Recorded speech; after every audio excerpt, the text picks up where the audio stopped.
my mans. Had to give him some love. When you talk about that, obviously, every team has its quote unquote main players, the stat line players. How good does it feel as a teammate when you see a guy like Patrick Robinson get in there, hit a couple threes, career high 10 points? I mean, how does it make you feel? It makes me feel, I would say, wonderful because he works so hard in practice. He gets us better, pressure us in defense, gets us better on offense. He makes a couple shots for us on offense when we need him to. And it's just a great feeling just to see a guy like that works so hard for it to pay off for him in a game when he get his opportunity. Well, Josh, you're good. Thank you. Take that water, hydrate. All right, sure. Coach, obviously you guys follow up with a win tonight after probably your biggest win of the season against Oakland. Was there any concern for you over the last 48 hours that after such an emotional victory that they might come out flat and it might be a little bit of a carryover, just a little bit of a letdown? Well, for us, pardon my sarcasm, but I'm still trying to find, a win that's not big for us. As a matter of fact, I'm still looking for a small game. Seriously, there's always concerns for a coach, if I can be frank about it. But the reality is our seniors, led by guys like Chris Jenkins, Gerard Williams, Matt Grant, and Patrick Robinson, who you saw today, have all raised their level. And then even in our junior class, Jaleel Hogan, Deshaundre Black, all these guys have really brought to the practice floor a sense of accountability, not only on themselves, but on each other. So when you start to see that occur throughout the course of a season, where the transferability of ownership comes off of the coaching staff to the players, hey man, pick it up. Hey, you're not getting after it today. Hey, rotate quicker. And the players are saying it, it's like, oh wow, okay, now this is coaching gold. And so for us, you're always concerned, if the highs of a game, like a rivalry win, will, distract you. But like I told the players before the game, the pass is a springboard. It's not a hammock. So let's make sure we use this to elevate ourselves in the standings. I believe we were in 10th place going into the Oakland game. After that, we were in 8th place. Right now, arguably, I think we're in 5th.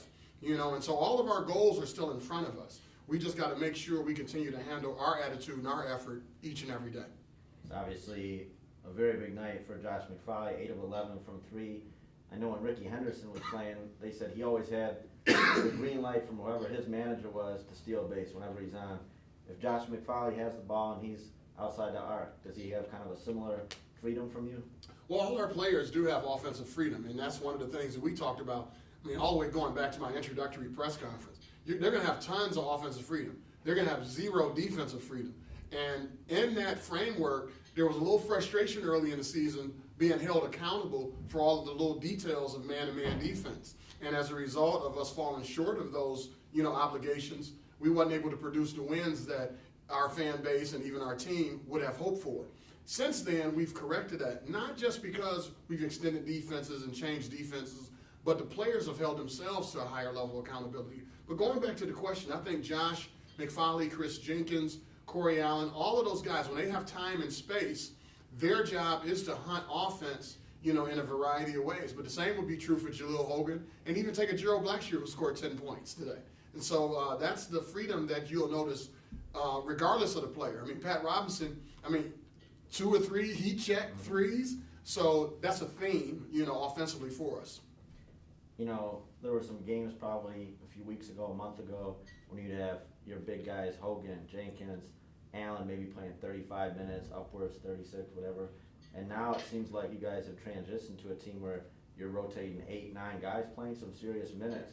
Was that kind of a change that you discussed, that you wanted to make this to kind of extend the depth of the roster a little bit? Without question. I think a lot of credit needs to go to our assistant coach staff. Jermaine Jackson, Kanan Chapman, Pete Kaler, even Mickey Barrett, our operations guy, who's been a veteran, coach over many years.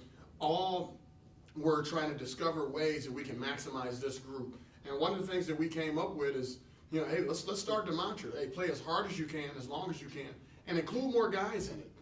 Within the framework of the changing defenses, picking up and extending our defenses. Again, that is only sustainable when you go 9 or maybe 10 deep. And so it's been a very nice progression for lack of better terms, for us with regards to how we're able to not only include a lot of guys to increase the level of engagement of our group, but it also just speaks to our kids having the maturation through adversity to be ready when that moment came.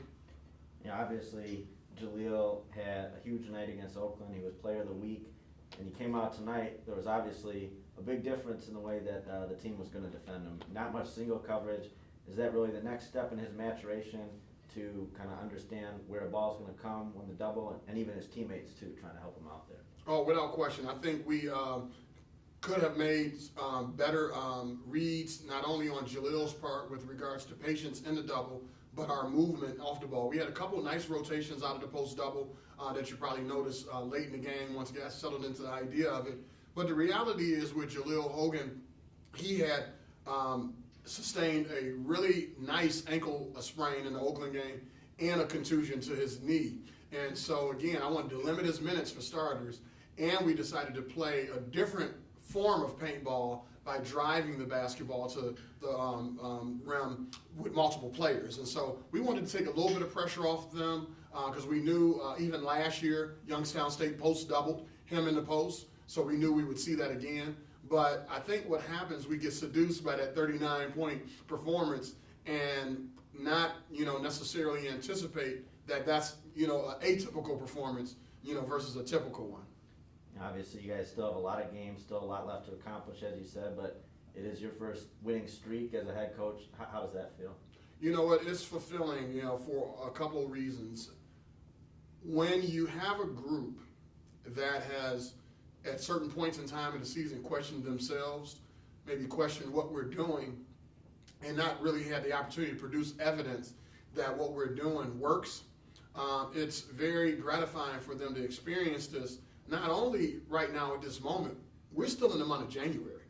And so if we can play our best basketball and get better each game, each day, each week, I think what will be a really nice progression is our ability to show that we can win 2 or 3 games in a row, which would produce evidence that we can go into, Motor City Madness at the Joe and, have a similar performance. And the energy by Cole Long in the first half, I thought that was critical. He wasn't necessarily making any inside shots, but 5 offensive rebounds. How about his contributions, mostly in the first half, especially just kind of raising the energy level? I thought Cole did a really good job. Now we did share a bit of humor with him. Cole was in the game program today that every fan gets when they come in. I said, Cole, you can't be in the game program and not do anything. I mean, some kid is either going to put your program on his wall in the bedroom or in the garbage. He took it to heart, my fellow Canadian.